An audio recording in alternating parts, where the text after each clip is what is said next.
Jim Toth on 680 CJOB. Good morning, gentlemen. As I lay awake here at 4 a.m., thinking about that so-called good goal, starting to believe the conspiracies against the Canadian teams. The rule specifically states that a goaltender cannot put the puck in his net. After that took the whole momentum away from the Jets, and that was game over. If it wasn't for fantasy hockey, I would have been done watching the playoffs altogether. The officiating has been horrible this year. Have a good day. That was Rob calling into the Boston Pizza Jets at noon hotline, open 24/7, 204-780-6800. Celebrated Boston Pizza, Canada's go-to place for the playoffs. Looking for that new number one caller to be awarded a $50 gift certificate to Boston Pizza this afternoon. Listen, we're going to have time for your calls, time for your text messages today as we delve into the controversy surrounding Goal 3. We both have thoughts on them. I have mine fleshed out. I'm going to go on a rant here, Jim Toth, and I hope you'll allow me the time to get this all out. You need time? I'll give you time. Happy Monday, though. Yeah, happy Monday, everybody. Jets at Noon is brought to you by Wash Method Car Wash, 690 St. Anne's Road. VIP take on the text line wins a VIP car wash from our good friends at Wash Method, 204-780-6868. We'll announce the winner later in the program. Coming at you live from the Boston Pizza studio. Celebrate the whiteout at Boston Pizza, your go-to place for the playoffs. Well, here's what I wish today, Jim. Peace and harmony? Firstly, let's not confuse anything here. I if you've ever heard this show, you know that I am a homer. I'm a fan of the Winnipeg Jets. I don't skirt around that. And I am not. No, you're not. And if I pretend that I wasn't, I would be disingenuous. And I always admit that I'm a fan of the Jets because if I would go around and say that I wasn't, you'd hear it. You'd see it. So I don't pretend. I don't pretend to be something that I'm not. So now I wish I could come on here today and tell you that the Winnipeg Jets got screwed, just like Robert called in. We appreciate that call, Robert. The officials screwed the Jets. The NHL botched it, and that's why the Jets lost. And there was no way that goal should have been allowed. I watched that goal last night an unholy amount of times from a bunch of different angles over and over again, and it is my belief that it was technically the right call. Technically correct is the worst kind of correct because it's annoying, but it's correct nonetheless. No. Hold on. Let me explain because I just heard many of you yelling at your radios or however you're listening right here. So just give me a little bit of grace and allow me to say this first. I think the rules should not allow a goal like that to count. It was an illegal play on the net, and that's how it should stand, regardless of how the puck enters the net off the goaltender's stick. If it's an illegal play on net, which the officials agreed that it was, that should immediately nullify the goal. But that's not how the rule is stated. Based on the on-ice final call by the referees, the play by Alex Petrovic was determined after review to have met the criteria to be defined as a distinct kicking motion. 100%, no dispute there. No dispute there, it was. Now, my initial read on the rule book, particularly looking at Rule 49.2, Item 2, it's famous, it's all over X, all over everywhere. A kicked puck that deflects, important part, that deflects off the stick of any player excluding the goalkeeper's stick shall be ruled a good goal. To me, that seemed cut and dry at the time, completely obvious. The goal should not stand. That's the reason I went on X. If you want to follow me, I'm at Cam at noon. After the decision, and I posted that the refs don't know their own rule book. I was hot. I'm sure many of you were as well. But after further reading some more definitions and challenging my own emotions, I took off my homer hat. I put on my fair and objective commentator hat. They're both nice hats. Which I'm trying to put on every now and then. Thank you. And I go back and watch the replay, and I urge you to go back and watch the replays. And I want you to look intently at the trajectory of Hellebuck's stick. After seeing that and focusing on the word deflects in Rule 49.2, Item 2, I don't think you could define the way Hellebuck's stick makes contact with the puck as a deflection. I would describe it closer to propelled based on the descriptions used here. The difference between propelled and deflected seems asinine, but they are different. So because this puck wasn't deflected by Hellebuyck, but propelled, Rule 49.2, Item 2 is void and does not address this play. So it is a good goal. But this is how absurd this whole conversation is, Jim, and how frivolous and how silly it is, because Hellebuyck attempting to make a save and make a play on an illegal play on net is essentially penalized and forced into a completely impossible situation. What is he supposed to do? As officials go frame by frame, millisecond by millisecond to define if the puck was deflected or propelled. It's stupid. And I put this out on X, and I got a reply from somebody named Justin. Thank you, Justin. I thought it was a great take, who said, Cam, I understand your justification of the call, but can you think of a reason this rule exists in the first place? Is it not specifically for this situation? Yeah, exactly. Great point, Justin. The rule book has an annoying amount of nuance to it. Rule 49.2, Item 2 should say, in my opinion, a kicked puck that deflects or is propelled off the stick of any player, excluding the goaltender's stick, goalkeeper's stick in this case, shall be ruled a good goal. But it doesn't say that. It doesn't. So regardless of how I personally feel, the rule is counterintuitive. It's the rule as it's written, and you have to live with it. The law is the law, unfortunately. I don't want to come on air and say this. I don't want to fill anyone's head full of information that isn't correct. I want to remove my emotional viewpoint and my disappointment that that goal was awarded. I don't think it would be fair for me to come on and say anything other than what I just said. And it wouldn't be honest, considering the game was not over.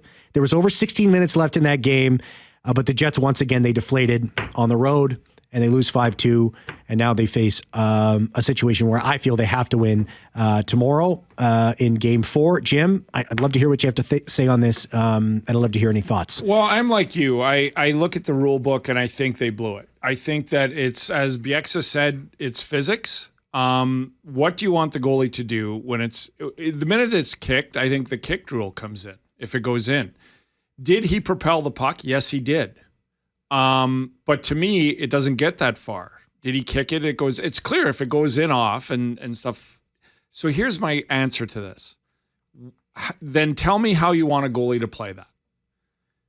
If that's a shot or somebody, pushes it with his chest or something towards him, do you want him to get out of the way of it to not propel it? Like, you're handcuffing the goalie is what I'm saying. There's a puck coming at him. He's going to make a play on it. It's your job to follow the rule book on how that puck is coming at him. The rules say you can't kick it. You can kick it, but if it hits him and goes in, it's no goal. That's what the rule book says. Now we're talking propelled. I get that, but that's not in the book on that certain play. So now we're going out of our way to find a rule or to interpret the rule mid-game. I'm all for evaluating this. I'm all for looking at it in the summer and going, well, wait a minute, the propel this, that, and that. In the summer, not in the middle of a playoff game. The rule is it was kicked. He tried to play it after being kicked, which any goalie would. Say he doesn't propel it. Say he just hits him and goes in. Is that different? I guess what they're saying, it is different. But nonetheless, that's not why they lost the game. And I think that it could be stated that's why, because Arniel, after the Rantanen goal, called a timeout. But they didn't play Rantanen well there. If you haven't heard, Mikko Rantanen can go bar down from there. You should defend it better. Mm-hmm. He's done it 4 times in these playoffs. So I'm not blaming this on that, but I think we're once again going out of our way to just interpret rules when there are rules in place. So I don't know. I'm 50-50. I don't think it should count. It was a kick. It starts with a kick. It's law of physics. Yeah, I think the rule is counterintuitive, but the decision on the ice made by the officials and the review officials was technically correct. Beyond how annoying it is. Technically correct, but to what? Like to the book? No, it's not. If it touches a goalie or he's trying to make a save and it goes in after it's being kicked, technically the rule is... Because they defined it as it being propelled. Yes. The rule 49.2, item 2 or section 2, whatever, is void. It's not even considered because the puck did not deflect. It would propelled. So that rule is irrelevant. He put it into his own net, so it was a good goal. Fair enough. Technically, that's correct. And that's fine if it's off his stick. We're not even talking about this. But it was kicked. So we have to go to the kicking rule. I'm with you. I'm not thinking the wrong call was made. I'm just saying you interpret it wrong according to the rule book. According to the rule book, you can't kick it and have it go. So it was kicked, yes, but then he propelled it. Yeah. Then you have to put that in there. Well, it's like, and it's not in there. No, it's not. No. So then it's kicked. Are the refs wrong for that interpretation? No, but it's not an interpretation from the rule book. And now we're doing this mid-playoff game? Go by the rule book.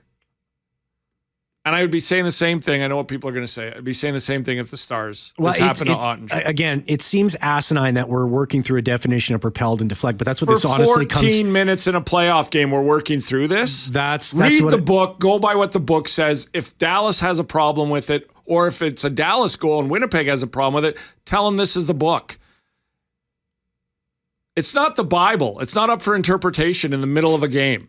It's up for interpretation in the summer. Still to come. Hey, listen, we're gonna squeeze in some calls when we come back. Let's take a break. John Shannon's going to be joining us after 12:30. I want to talk about Mason Marchment, who for some reason has been able to skirt by some serious punishment that I believe that he deserves. I'm looking forward to getting John's thoughts on that. I'm not going to say open season, but it's okay to tap now. Yeah. It's okay. That's not abuse. And I want to also get John's thoughts on the goal and what he thinks. Was it a good goal or not a good goal? We'll discuss that after 12:30.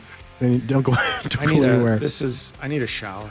Noon with Cameron Poitras and Jim Toth on 680 CJOB. All right, we got two quick calls here from Jay and Daryl. We're going to have to move quick. Hey, Jay, what's up? Hey, buddy. All right. Number one, the goal I didn't want to get started on. The Jets lost. Plain and simple. You come out of that break, and Rantanen absolutely walks 5 players on the ice. Yep. And scores the goal. It's terrible. Dallas was ready. Winnipeg should have been ready. There really needs to be a time limit on these challenges. If you can't make a decision in an easy amount of time, then just leave the call the way it is. Don't keep holding it out. And Jim, quick question for you. I watched a movie on the weekend called The Sexiest Man in Winnipeg. Was that you and a cameo in that with Steve Vogelsang way back in the day? No, I'm not. I mean, I haven't seen it yet. I'm looking forward to it. I know Steve a bit. I met him when I moved to town, but he was gone from CTV. It might have been Scott Brown, though. He works with the Jets now. I only saw the trailer. I recognize everybody. You got a doppelganger out there, Jim Toth. Find out who it is, my friend. Well, maybe it is. Now I got to see this. Thanks for the call, I didn't do anything wrong. Yeah, I appreciate it. And that's why I don't think we got a good... Thanks for the call, Jay. I don't think we got a good enough explanation from the on-ice officials because it took so long. They should have said the word propelled in that statement on the ice, and they didn't. We only heard that from Scott O'Neill after the fact. I will admit, I can see both sides. Like, I'm not saying it's one way or the other. I can see both sides, but I'm just in the moment of interpretation. Quote, a goal cannot be scored by an attacking player who kicks a puck that deflects it into the net off any player, goalkeeper, or official. So they said, well, he propelled it. It didn't deflect, so that rule doesn't count. Yeah. Daryl, what's up? Very quickly, Daryl, we got 15 seconds, 10 seconds even. Oh, I'll try. It's from the Department of Feel Good. Friday night, my wife and I were out at Elm Creek. We were just about to tee off, and these 3 boys come running up trying to tee off in front of us. I see they have Cole 1.6 on these T-shirts, and we just got started talking about it. You know, like, that's something that everybody's going to hold on to. The Jets, if they hoist that cup or not, that's for them. But what those guys gave us with 1.6 seconds left is just, that's something that's going to hold on. Like, everybody will hold on to that forever. It's like that tin cup moment. Yeah, thanks, Daryl. Sorry, I got to cut you off there. We got to go. Daryl. Hope you had a good round, too. Apologies, Daryl. Got to cut you off there. Bye. We'll be right back with John Shannon. Jets at Noon is brought to you by Wash Method Car Wash, 690 St. Anne's Road. VIP take on the text line. We'll win a VIP car wash from our good friends at Wash Method, 204-780-6868. We'll announce the winner later on in the program. We got time for your calls. We will take your calls in the next segment. So very likely the winner with the best take is going to get that VIP car wash. We're coming at you live from the Boston Pizza studio. Celebrate the whiteout at Boston Pizza, your go-to place for the playoffs. Also, download the Jets at Noon podcast free now on Apple, Spotify, Amazon Music, wherever you find your favorite podcasts with exclusive Jets talk and content only found there. And take Jets at Noon wherever you go and continue the conversation whenever you want. Jim, joined by John. We can. John's calling the NHL right now to see if he's got it correct, and he'll get back with us right away. John Shannon. Look, we appreciate it all. 780-6868. Yeah. We will have time for more of your calls as well. I do. Again, it's not why they lost the game. No. But I do think it's interesting conversation and how it's interpreted. John Shannon, NHL Insider, with us right now. Hey, John, how are you?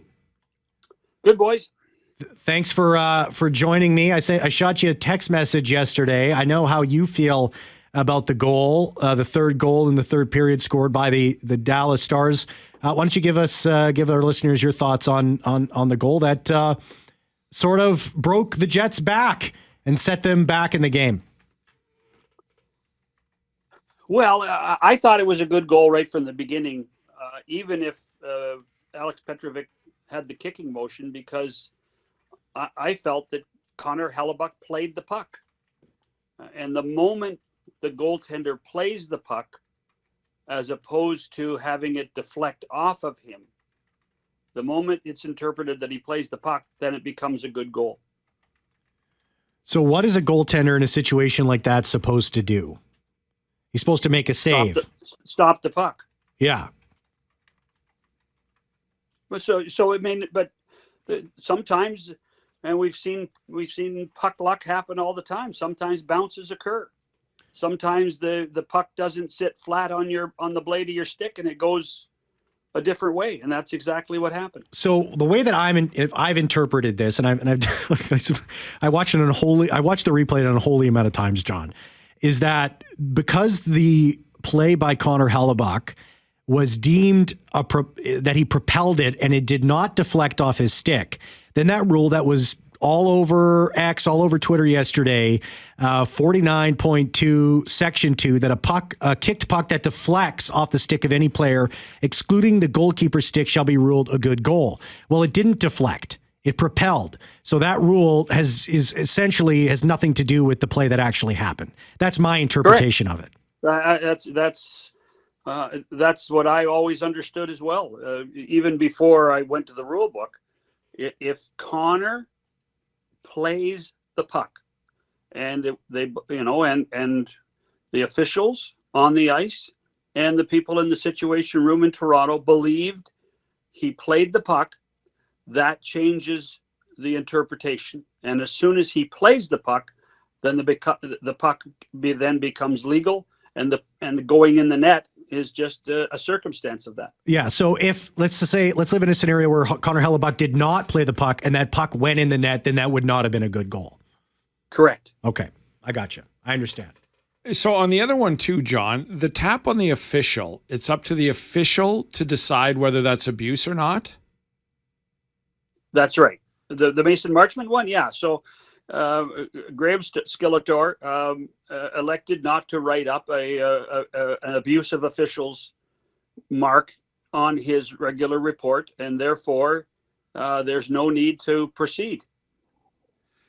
And do you agree with that in yesterday's tap? I don't. I think that I think touching the officials should be off limits. I'm not even sure that Graham felt it, which is probably one of the reasons why it worked out the way it is. I haven't talked to him, but he didn't even move or flinch at all, Jimmy. Yeah. So there obviously, when he was approached after the game, what do you make of the Marchment thing? He might have even said, "What Marchment thing?" Other than missing the call that he should have called on Scheifele. Yeah. So, and that's fair too, like the call on Scheifele as well. But and this isn't a Jets take. This is you cannot touch officials take. And I think that Graham, the official, might have an issue from other officials going, you allow this, what do you expect now? You're not wrong. That perhaps will be the ramifications. And the one thing that I would say is that in this scenario, he would not be left to his own devices. It would have been discussed, and it might have even been discussed not only with hockey operations, it might have even been discussed with the officials association to say, hey, you better watch yourself. So we really don't know in that scenario, but obviously some form or manner, he did not deem it to be serious, certainly as serious as a lot of people thought it was when we watched it on replay. And I'm just at the point, and this is me personally, I don't think there's a level of seriousness here. You touch an official, you're done.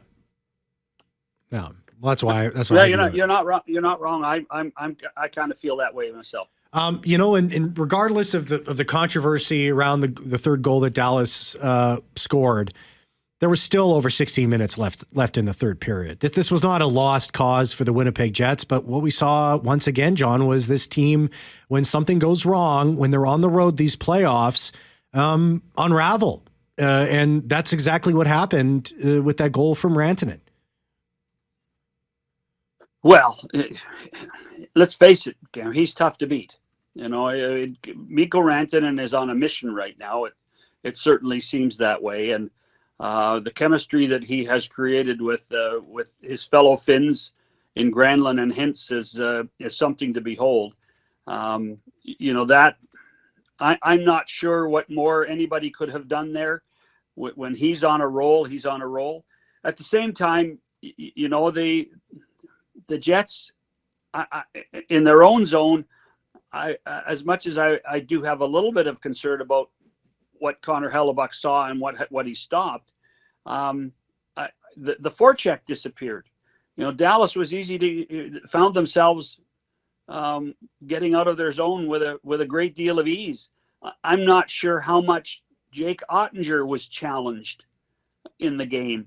So it wasn't necessarily at the Jets end of the ice that created more concern for me, but at the other end of the ice where the Dallas defenders really weren't in very much trouble or any type of exacerbated issues for the club. So that's where I think the Jets lost the game. It was at the other end of the ice.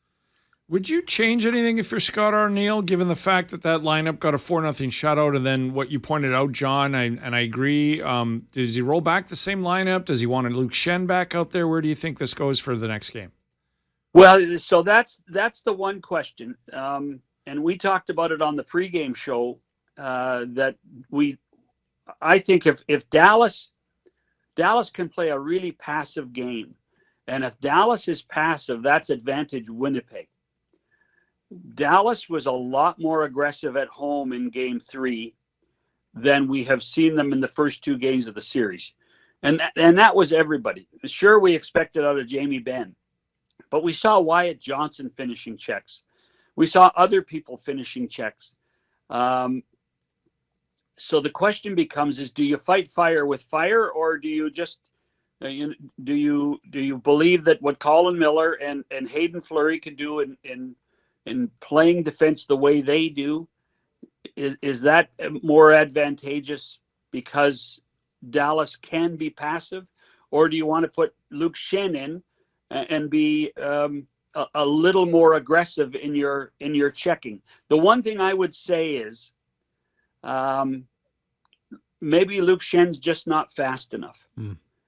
And that becomes, I think his foot speed is as much of a real issue for the hockey club than his physical play. We all love his physical play, but getting the puck out of the zone, and Fleury and Miller are more fleet of foot, and that really in the end is a positive. I'm not sure I would change very much.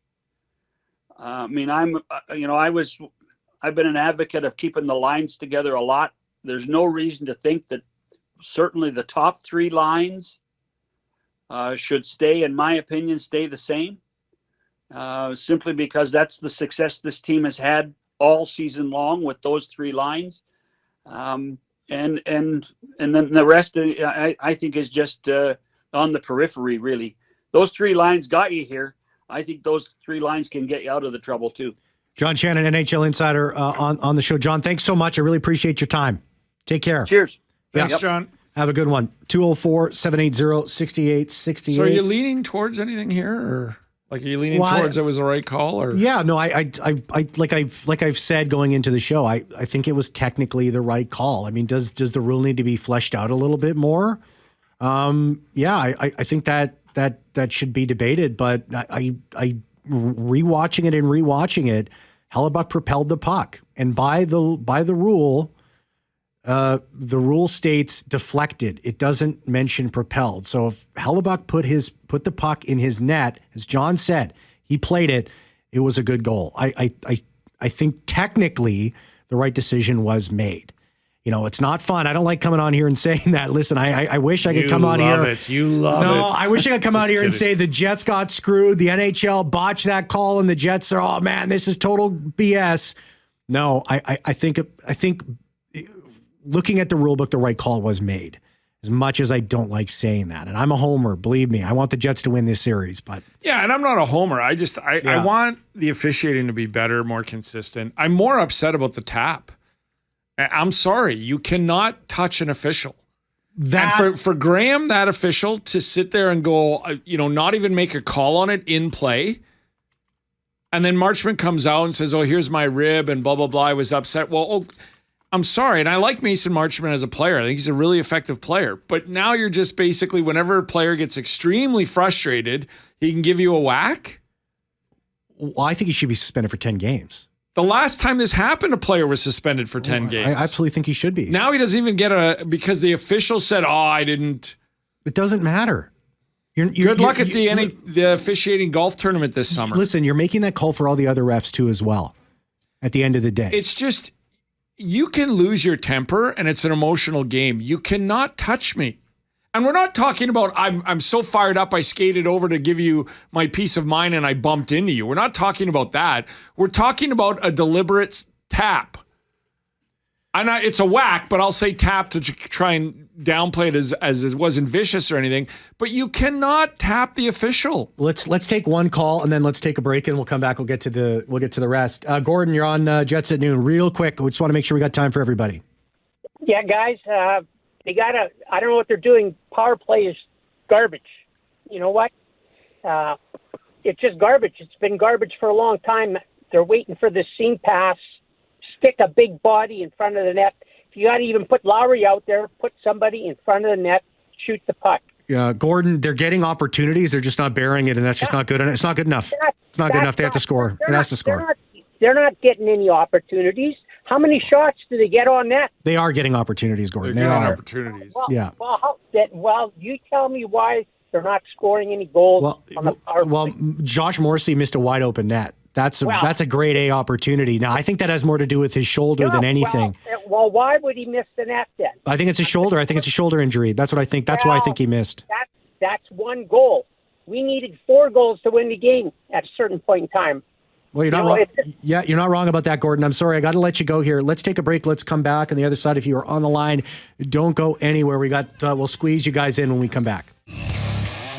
Yeah, listen, I understand why people don't like the call. And we're getting a lot of those text messages, but also a lot of people saying, Jim, they're just frustrated with how long the call took. And that is undeniable. That was ridiculous how long that decision took. I don't know, but it's my interpretation. It took so long to come up with the propelling. Because if that's the call, fair enough. It was clear that it was propelled then. Yeah. It's not even a debate. I think they're trying to work this somehow. Like they're trying to figure out, can we call this or not?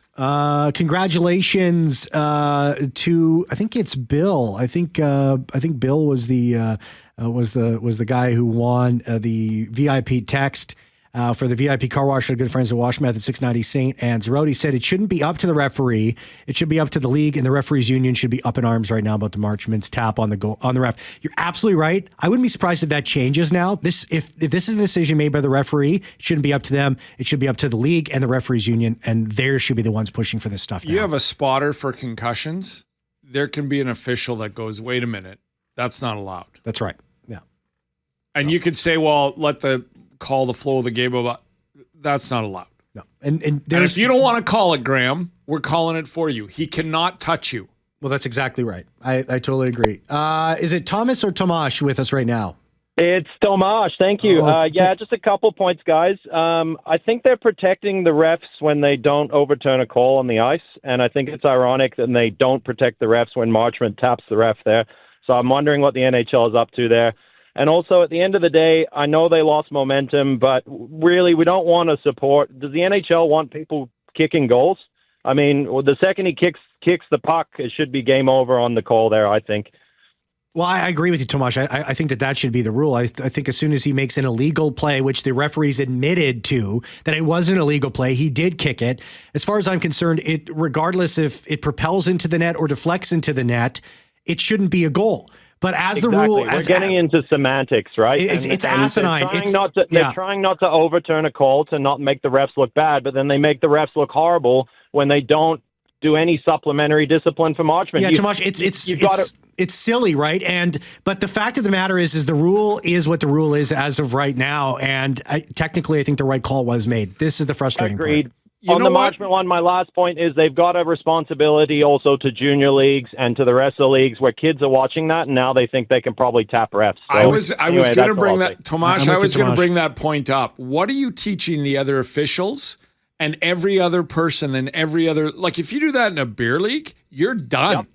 You're done. Have You're a out. beer So, league I guy mean, you're gonna tap a have guy people who's thinking making that's okay. $75 on a Wednesday night at 11 on the shin pads. Exactly. The quality of reffing probably isn't that great to start with people volunteering their time, and the coaching and everything. So, I mean, you're really not doing anything good for hockey development here as far as I'm concerned. Thanks for the call, Tomash. Really appreciate it. This texter says, I guess Hilly shouldn't have tried to save it. That's what they're saying. Yeah. I mean, if he would, that's what John Shannon said, and I 100% agree. I feel the same way. If he would have just let the puck go in the net, it wouldn't have counted because it would have been a kick. But because he made a play on the puck. That's my point of so then you have to word it differently than it was kicked. Now you want a goalie to decide in a split second of a puck in his crease what to do with it? Abdul, you got 10 seconds, Abdul. We're squeezing you on. Oh, hi, this is Abdul from Linwood.